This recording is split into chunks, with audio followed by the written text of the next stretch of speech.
We did see was Vino Kurov attack Valverde and leave him for dead on the last climb, and that stage was one of the last chances that Vino Kurov had to take the golden jersey off of Valverde. So it was an absolutely vicious GC battle going on behind Tommy D. It's quite amazing to stay away. So talk a little bit about how painful the last climb was when the guys in the field were attacking the leader's jersey like crazy. Well, first of all, I'd like to thank everyone for coming out. This is the first game. Pretty great to even watch the race. I haven't watched it since the actual race, and pretty I guess you guys can see all the emotion that I sort of had inside me and everything that happened before that stage, kind of coming out and finished. So, pretty amazing experience to share that with you guys tonight. But anyway, yeah, I mean the stage was crazy. I mean from the beginning, with every race, every Grand Tour has one of these stages where just shit hits the fan, so to speak.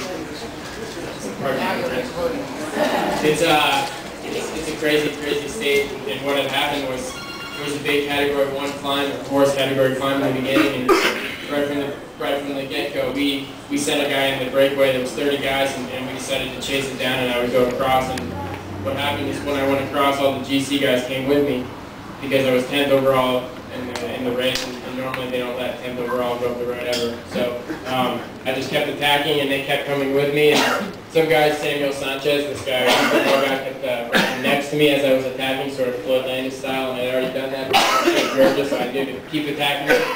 So I did until I finally got away, and I joined the group. And what had happened is Kajevsky attacked on the climb to go across with me, and then we had a big problem because Valverde was isolated with no teammates behind. I was ahead, and all the GC guys were chasing on their own with no teammates. So what you had was 15 guys behind our group chasing, and then all of a sudden you had Sastre and Valverde and Vinokurov with me, and Marchante and Paulinho and Kajevsky ahead. So you had this real crazy, tactical situation, and I had been there before last year. I watched Roberto Heras win the Vuelta this way. So I just kept attacking until those guys couldn't cover me because they can't worry about 10th overall in GC, you know.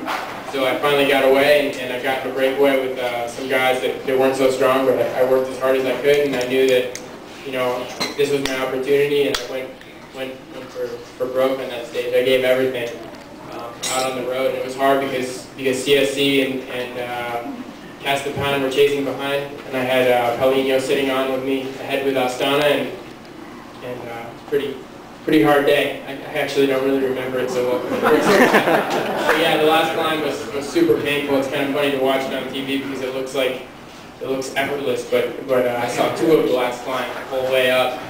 So it was crazy pain, and then you hear on your radio Johann's telling you, okay, you know, Vinokurov's attacked and all hell is broken loose behind, but stay calm, stay calm. And this is as I'm navigating the descent, and all you guys know from the Tuesday night ride, I'm not the fastest or the heaviest guy when it's a straight line, 60 kilometers an hour downhill, but I just got in a little tiny ball and focused on the motorcycle ahead of me and never used my brakes. So, yeah. Awesome. That was the most exciting single day of racing in all the Grand Tours. Stage 17 of the Vuelta.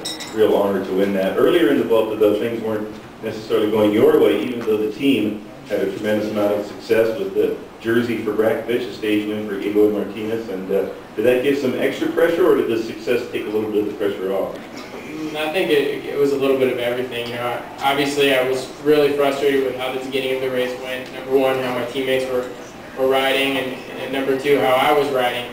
So it was difficult to even be there, you know, with such high expectations and a lot of pressure on my shoulders, and kind of watching it all fall away and not really understanding why it was.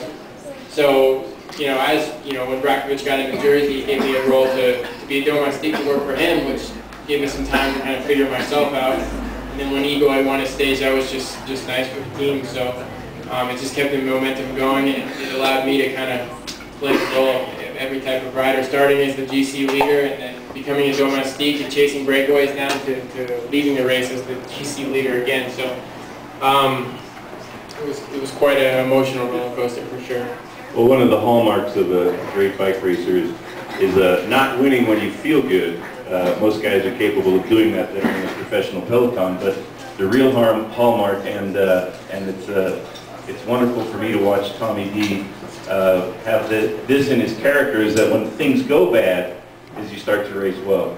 And you ratchet up your bootstraps a little bit and try that much harder. And that's what bike racing is really about. It's not having the great successes when you're flying down the road, but when the chips don't fall your way to make a comeback. And I was proud to see you do that at the Vuelta this year, and I was a little bit nervous the first few days of the race. And those races are so long and hard that you're going to have peaks and valleys, so it's great to see you go up to the top of the mountain first there. Congratulations. Thanks a lot.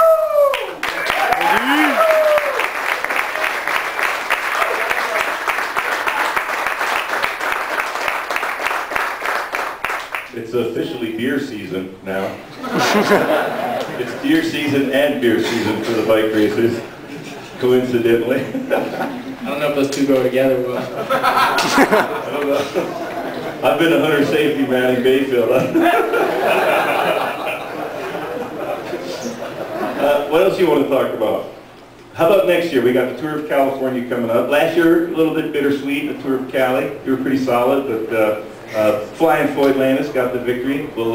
The Discovery team, you got a couple of training camps and then Tour of California. Looking forward to winter in Durango though in the meantime? Yeah, absolutely. And one of the things I wanted to say before this was thank you to all you guys for your support during the Vuelta. I mean, you always, when you have success as a bike racer at any point in your life, you always have people that are coming up to you and sending you emails, congratulations, you're my best friend, you're my hero, you know, can you want to sign on this line, this type of thing. And I really got to see who my true friends are and who my true supporters are in the first part of the race, and that was you guys. And I'm really fortunate to live in such a great community and such a great town.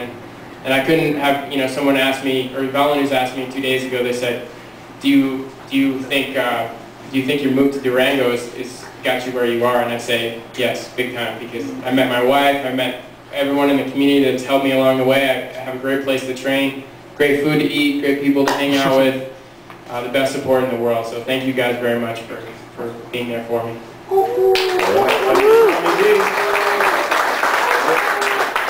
other than that, about the stuff I was talking about, yeah, Tour of California, I haven't really thought about it so much yet, but last year I kind of showed up with my winter season fitness thinking that everyone else was going to, and that was not the case at all. Floyd Landis showed up with his tour form, and so did Dave Zabriskie and Bobby Julich, and even Bobby Julich was saying, I don't know why I'm going so fast, I'm just so good. And so we saw the case later on in the year that he did show up to the Tour of California having trained hard. So with that in mind, I'm definitely going to train hard and hopefully have a good race there. All right. Thank you, everybody. The beer's on ice, and the kids are ready to ride their mountain bikes. So thank you very much, and a big round of applause once again for Tom Danielson.